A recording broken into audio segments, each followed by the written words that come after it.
السلام عليكم ورحمة الله وبركاته أصحابتي دمانتين مالك استوى عالم كاد كجوكتان بس كسون نقد وناكسن وحنا دي رجيني خير يبرواقو مر هدي أد إلهي درتي قوانساتو إن أد وحوغا تاكتو سيدا أد وغا تاكتاي وحي كجو وناكسن تهي مجرتو إلهي درتي مركا أد وحوغا تاكتو وحا وحكا خير بدن با إلهي كسيا أرنتن مر بدن وحا دعدا قفكو إنو إلهي درتي وحوغا تاكو وايو وقف مسلمة وقف إيمان له وحو أجيه وحني إني خلد يهين مركا أو كتاغو وعبار أو كم مقناضو بهدنا وحا لغيها بقف كيو وحي كسو اللابتين لاركو ولغا ميسوي ديسي مركا أما أدوغو من نفهانتا دو يدعي كرتا حتى أنا كميتاي دادكا ميسوي ديسي صابتا أدوغو سو اللابتين محيتاي هدا مد مرة مانتين أكو فهنسيو ومركا كوبادي قفكو مركا أو وحكتاغو shaki kuma jiro intay doonto ha qaadatay wixii uu tabi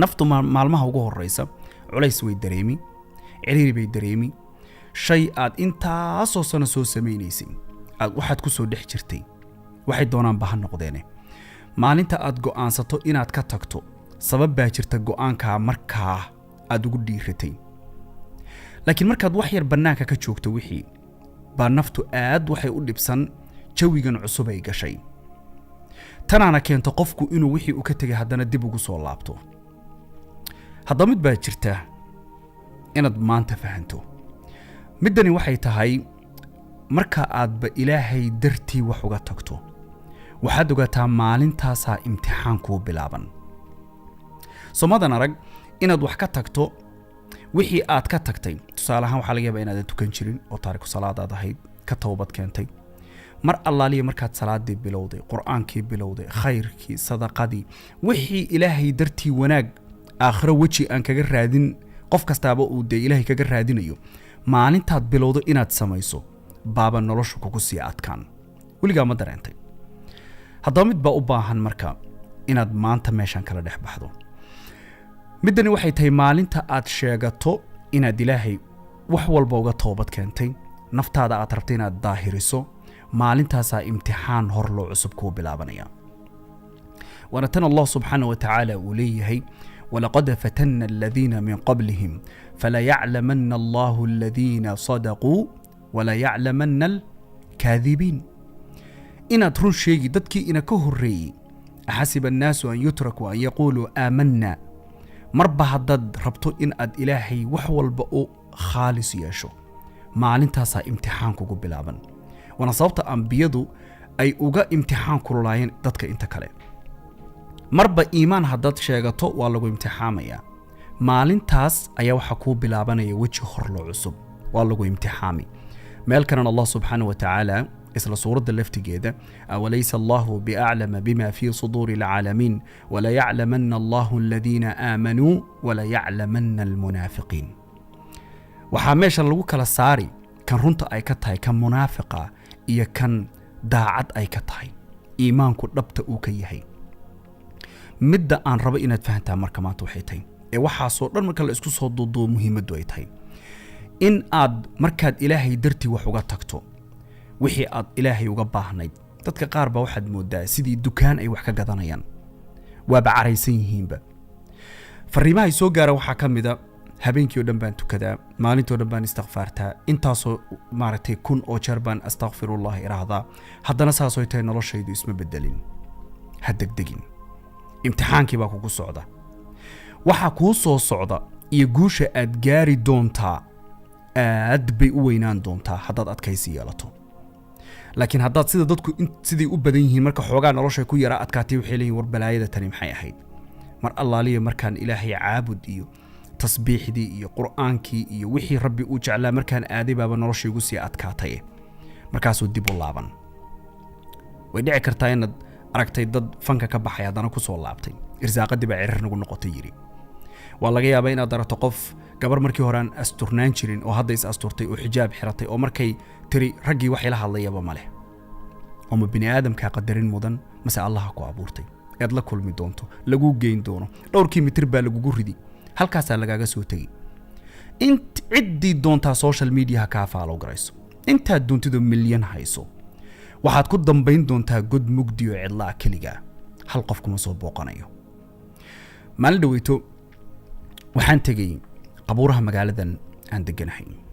haddii ay ii saamaxdo waa laga yaabaa inaan videogii meesha markaa aan ka duubay aan videoan kusoo yara dhex daro. haddii kalena hal iska kii cafiyo mar kalena idinla wadaagi doonaa. waxaan meeshaa fadhiyey malaha 40 ilaa 45 daqiiqo ku dhawaad. hal qof intaasoo qof oo meesha ku aasan, meesha intaa baaxad leeg, hal qof baa yimid. halkaa qofna wuxuu ahaa hooyo gabadheedu meesha ay ku aasan tahay iyadoo 22 jira ayay geeriyootay. hooyadaas waxay tiri maalin kasta ayaan u imaadaa 2 saac ilaa 3 saacadood baan la joogaa.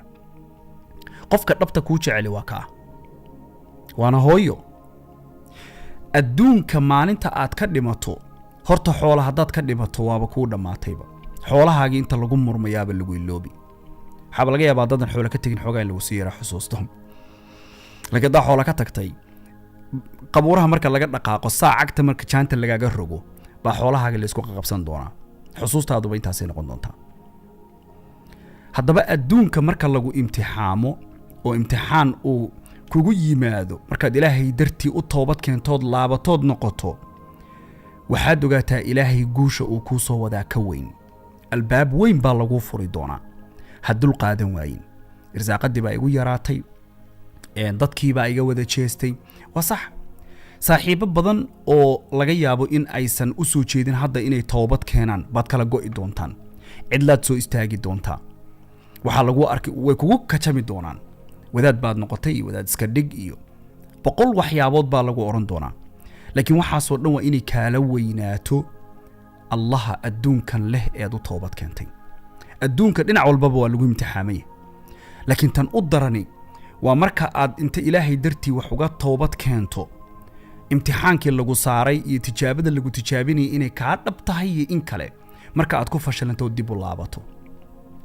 marka laftigeeda ilaahay baa gacantiisa ku jirtaa in uu ciqaabtii ku sii kordhiyo iyo wixii aad mooday inaad ka bixi doonto haddaad laabato. ilaahayna waa agtiisa waa ghafuur raxiim, way sahlan tahay in uu culayska laga dulqaado. laakiin kay doontaba ha noqotee, marka aad toobad keento ogow imtixaan baa kugu soo socda. waa lagu imtixaami doonaa. imtixaanaadku waa kala duwan yihiin. waxa lagu imtixaani doonaa adigu moogid, laakiin waa lagu imtixaami. imtixaanka waxaad ku dadaashaa sidii aad ugu guulaysan lahayd. si kastoo imtixaan kugu yimaado, bini aadam dhankiisa ha noqoto, dhaqaale dhankeeda ha noqoto, dhinacii doontaba ha noqotee, imtixaan marka uu kugu yimaado waa inaad dhabar adayg muujiso. allihii aad tiri rabbiyow adaan kuu soo laabtay baa ku imtixaamaya.